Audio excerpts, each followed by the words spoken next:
Good morning. It's Friday, the first Politics Done Right of this morning. We had a late start because we had a Daily Coast meeting, and you know what? I have some special guests that I'm going to be bringing in later on afterwards, but I want you to meet somebody special. Here it is John Stafford, a precinct chair in Collin County, Texas. You know the kind of politics we're running in Texas, and guess what? This is one of, in order to turn blue, we're going to have to put some work in. But it's not only that we're going to have to put some work in, we're going to have the people who know how to get the job done.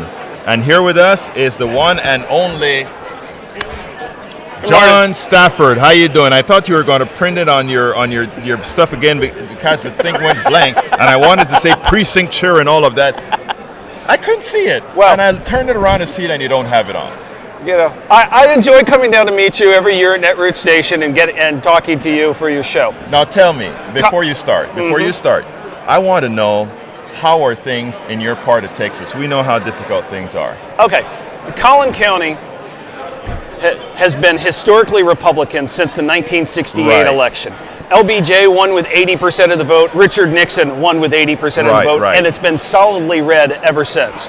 But last year, Beto won 46% of the vote in our county, which is the highest amount that any Democrat has gotten in our county since that 1964 landslide. Right. The problem is, down ballot, we had 5 races that we lost by the margin of down ballot drop-off, which meant that 5 districts were won by Beto. Wow. But the down ballot candidates didn't win. And this year, Texas loses straight ticket voting, so it's going to be doubly hard to get those down ballot races moving, because we're going to have to get people to move down ballot the entire way. Right. And not just vote for president and go home. Right.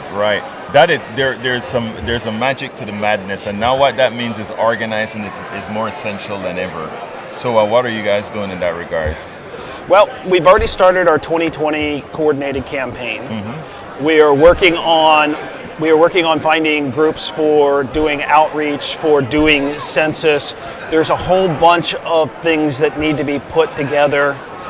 We're about to hire our first executive director for our county parties. Paid position? A paid position. Okay. So this is all new and exciting stuff for a growing county party.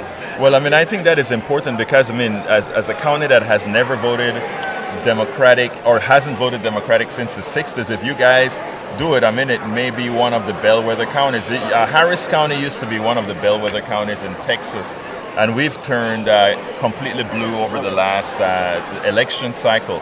What are your prospects for 2020? Well, as I tell everybody, yes, as Collin County goes, the state of Texas goes. When we flip Collin County and we turn Collin County blue, we turn the state of Texas blue, and we don't look back. Well, I mean, and again, the real question is, what are the prospects of that happening in 2020? Well, I know that our presidential race is going to be close. Right. Okay.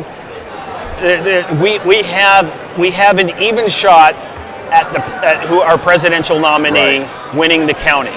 Okay, we are going to be the bellwether county and the swingiest state in the United States this year.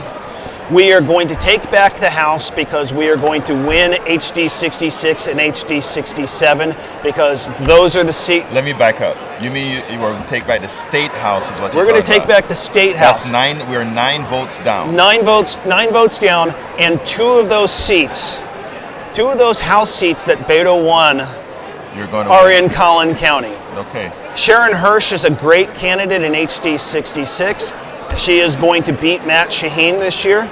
We have a contested primary in HD 67, and I don't know who is going to emerge from that, but I am excited at all of the candidates that we have running for that race. Well, that is excellent. I mean, I have hope that Texas, I mean, you realize that if Texas ever goes blue, the country is a different country. Yes. And I mean, we have concentration camps along our border, and if Texas has a Democratic government, we don't allow that stuff in the state of Texas anymore. Now, what are the prospects for what you think the prospects are going forward for, let's say, the Senate?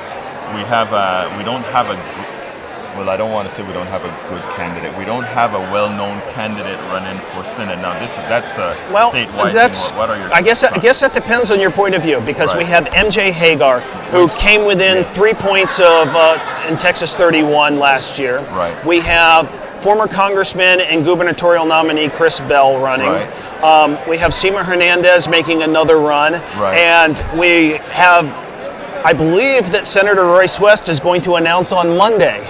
That's not known yet, but he's got his announcement. He's got his announcement out for that. So. Right. And who's the favorite? My personal favorite is Hagar. Right. Who's the machine's personal favorite? I don't know, because I know Senator West, and I think that he is a good man. Right. But I think that Hagar has more energy, and will have a livelier campaign. 2 questions: who is the most progressive, and who's the one that looks most like Texas?